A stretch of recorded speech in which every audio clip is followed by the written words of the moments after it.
Linya po ng ating komunikasyon ngayong umaga si Engineer Rosendo So, ang presidente po ng Samahang Industriya ng Agrikultura. Engineer, good morning po. Jade at Admar po ang inyong makakasama. Maraming salamat po sa inyong oras. Jed at Par, magandang umaga sa lahat. Opo, Engineer, ito munang pagtaas ng presyo ng bigas po natin ngayon.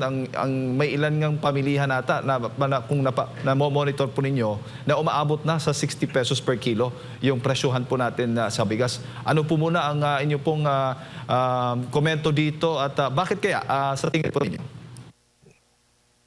Yeah, dapat wala tayong nakitang rason no, na dapat tumaas yan. Isa is hindi naman tumaas yung international price sa ngayon, no? And yung taripa hindi rin tumaas. Dapat hindi basta-basta na umakyat yung presyo. Opo, pero normal ho ba ito o aasahan pa natin na magtutuloy-tuloy pa ito this year? Dapat sa tingin natin hindi dapat nag-increase, no. So dapat mag-set siguro ng MSRP ulit para at least matutok yung presyo. Hindi ho ba sapat yung ginagawa ng DA engineer sa pagtugon nitong, hindi ba napaghandaan ito? Dahil hindi naman po siguro ito first time, taon-taon talagang ganito pag panahon ng lean season, talagang magkakaroon ng ganitong pagtaas na presyo. Yeah, dapat na napaghandaan yan kasi yung importation naman pinayagan na pumasok. So wala tayong nakitang may problema. Dapat yung pag-increase bigla-bigla lang tataas. Pero sapat ho ba yung MSRP para mapigilan po itong pagtaas ng presyo ng bigas? Umaabot na nga ng 60 pesos kada kilo sa ilang lugar. Yeah, yung sa tingin natin yung MSRP kailangan maset yan para at least may reference price ang etong mga nagbebenta. So sa tingin natin sapat naman yun. Opo.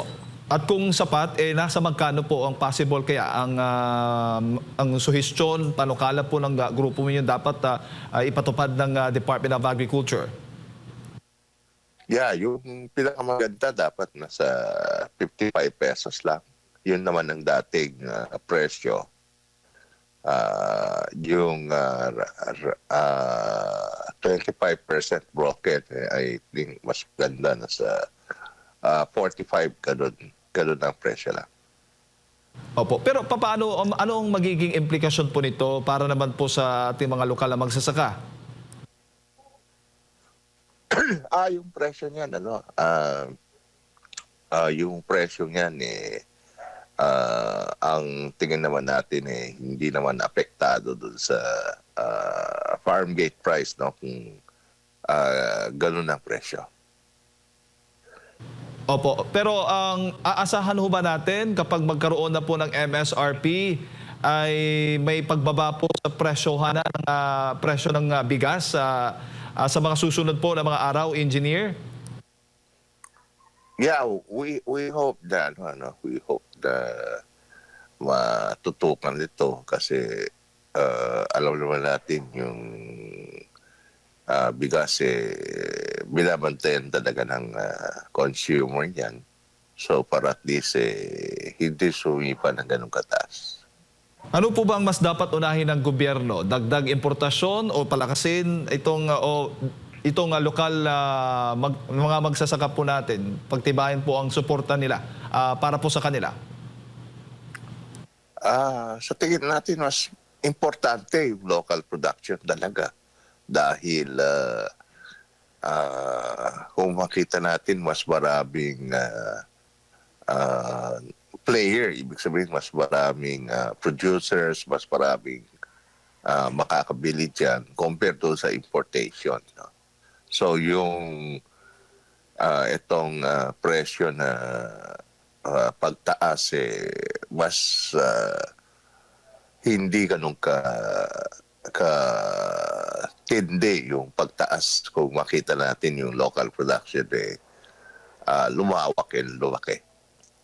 Opo. Bago ko ipasok kay partner, ano po yung mga nakikita po ninyong agarang hakbang para maibsan naman po yung pasani ng mga mamimili habang hinihintay po natin naman itong susunod na anihan? Yeah, we expect na by March mababa yan, no? And kung yung mag-start ng ating local produce dito sa ating bansa, lalawak yung production natin, and sa tingin natin mas mababa na yung presyo at the time.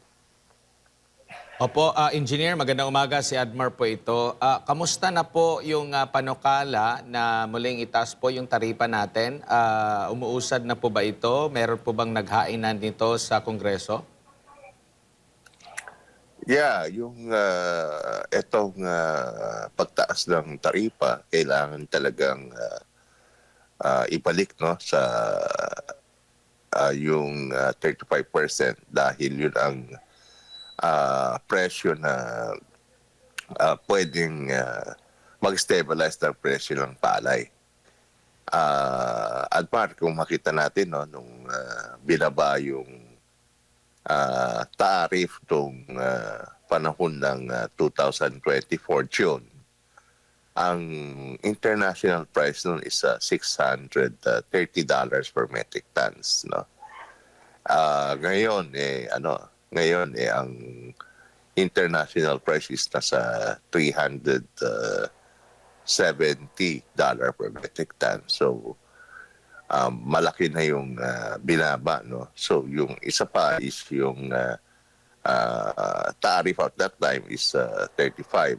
Ngayon nasa 15%. So almost 48 to 50% na ang binaba dun sa presyo. So dapat ibalik yung itong taripa para at least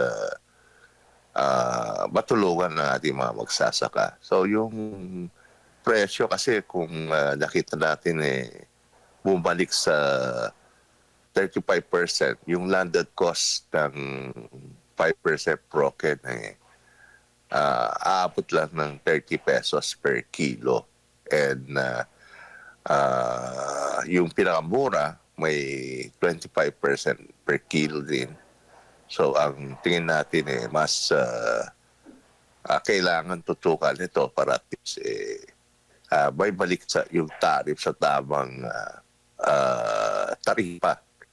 Dahil for the past year naman hindi naman ginalaw ng other economic team yung tariff. Ito lang administration na ginalaw itong tariff dito sa bigas.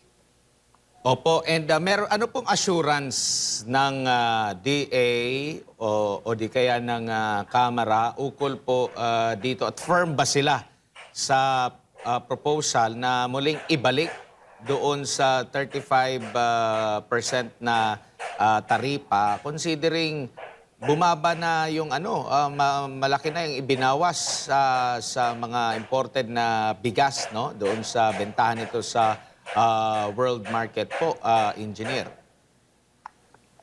Yeah, kung makita natin yung price na problema hindi dun sa importation or yung tariff na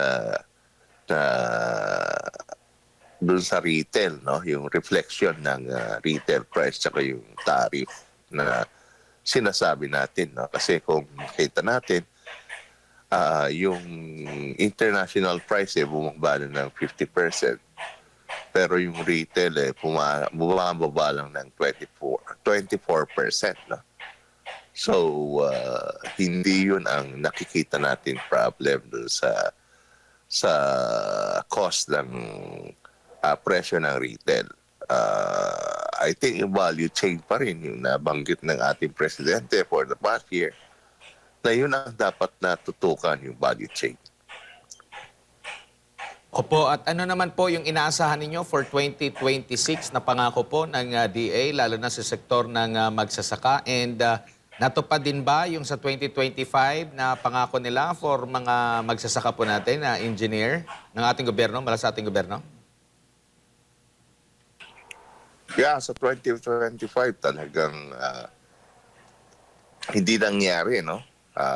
Kasi yung collection ng tariff na dapat nag-increase up to 30 bilyones. More than that pa sana kung hindi binaba yung tariff, hindi na ibigay sa atin farmers, no?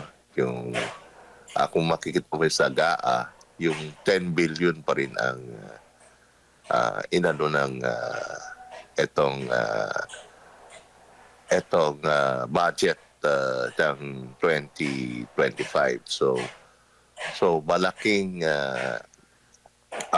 cut na nangyari na naibigay sana sa ating mga magsasaka yung collection ng tariff. And ito is hindi na patupad yung promise ng ating Pangulo na